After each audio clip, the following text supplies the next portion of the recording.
Bonjour à tous et bienvenue dans ce tout nouveau podcast. Voici un nouveau format que je souhaitais reprendre parce qu'effectivement, vous pouvez retrouver sur ma chaîne quelques courts podcasts de messages de guide.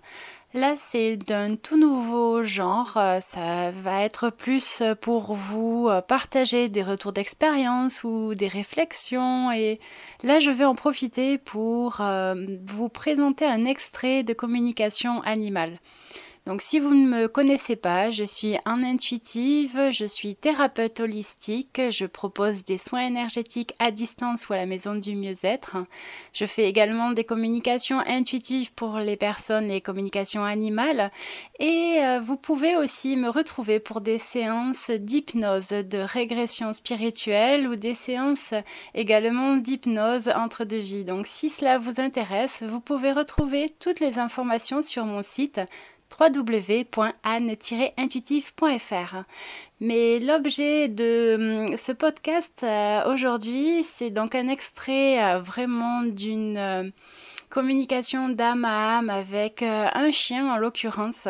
On m'avait contacté du coup pour voir une problématique et essayer de pouvoir trouver en fait un petit peu un compromis, optimiser, c'est pas le mot, mais rendre du coup l'association, le lien, le couple entre l'humain et l'animal encore meilleur. Alors je vous présente la phrase que vous avez certainement peut-être déjà vu passer si vous me suivez sur les réseaux sociaux. Je vous le présente également à l'écran. L'extrait est le suivant. Je ne comprends pas les humains. Arrêtez de focaliser sur les erreurs ou les épreuves qui vous font tant grandir. Pourquoi avoir besoin d'autant de perfection et d'intransigeance envers vous-même et les autres?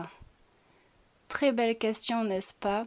Quand j'ai canalisé en fait cet écrit et que je suis tombée sur cette phrase, quand j'ai arrêté de l'écrire, je me suis vraiment posée et j'ai fait waouh. Ça a résonné bien aussi profondément chez moi parce que c'est vrai que se focaliser sur les erreurs ou les épreuves, c'est quelque chose que nous avons l'habitude de faire par coutume ou par, on va dire, éducation, bien souvent, pour pouvoir s'améliorer, progresser dans une discipline, un domaine en particulier. Mais derrière, on oublie toujours que éventuellement ces erreurs ou les épreuves, suivant les situations que nous traversons, nous ont tant fait grandir en tout point.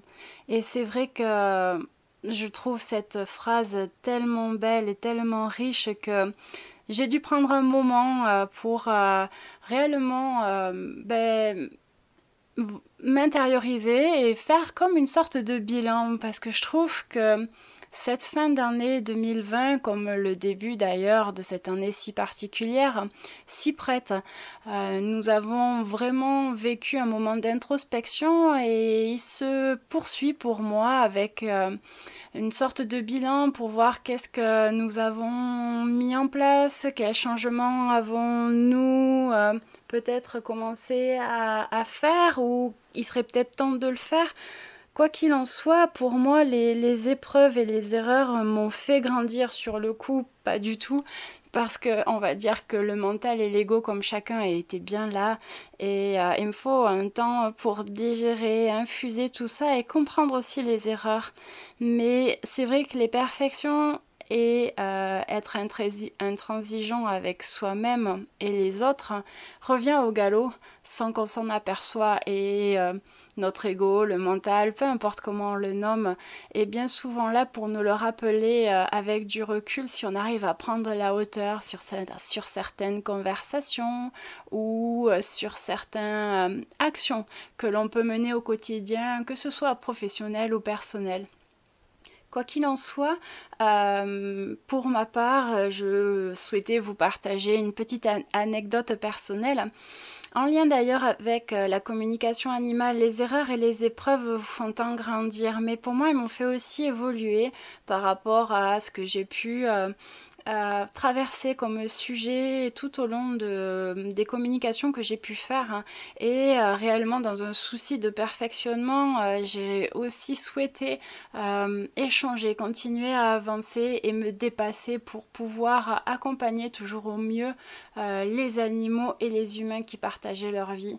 Et ça m'a amené à une certaine euh, comment dirais-je, un certain rythme, oui, c'est ça, où du coup j'ai pris des automatismes, des réflexes à me connaître et avoir aussi certains effets miroirs chez les personnes avec l'humain, entre nous, mais aussi bien évidemment entre le rapport animal et humain. Et pour moi, c'est fascinant. Il y a tellement de bénéfices encore pour moi dans cet outil que j'ai vraiment à cœur de le partager et j'aime le faire réellement au travers des stages de communication animale que je propose. Et c'est vrai que du coup, on peut se sentir illégitime parce que on fait des erreurs justement parce que ce n'est pas la perfection et qu'on souhaiterait donner le meilleur en fait aux personnes. Mais qu'est-ce qui est le meilleur et qu'est-ce que c'est le meilleur sur un outil qui est très personnel comme celui-là? C'est pour ça que je me suis lancée dans l'aventure avec l'expérience et la personne que je suis depuis l'année dernière où je propose ce stage de communication animale et ça m'a tellement apporté. Ça m'a donné tellement de compréhension nouvelle, d'attachement aussi encore plus à réellement proposer ces stages-là. Donc vraiment pour revenir sur tout ça, je souhaitais vous demander à vous aussi, si vous le souhaitez, nous partager peut-être vos erreurs ou les épreuves, mais bien évidemment aussi les réussites grâce à cela peut-être et les résultats à la suite de toutes ces imperfections justement qui vous ont permis d'être la personne que vous êtes aujourd'hui.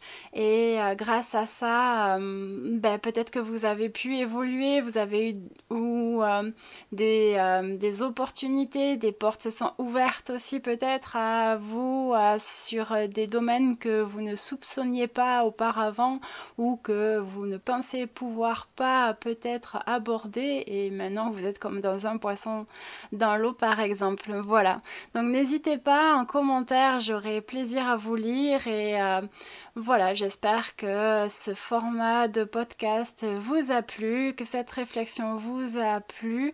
En tous les cas, c'était la mienne parce que c'est vrai que j'adore beaucoup la communication intuitive animale et je pourrais en parler longuement. C'est pour ça que voilà, je me délivre un petit peu plus sur ce type de format. Donc n'hésitez pas à partager en commentaire aussi si cela vous a plu, si vous souhaitez bien évidemment partager votre réflexion aussi sur cette très belle phrase.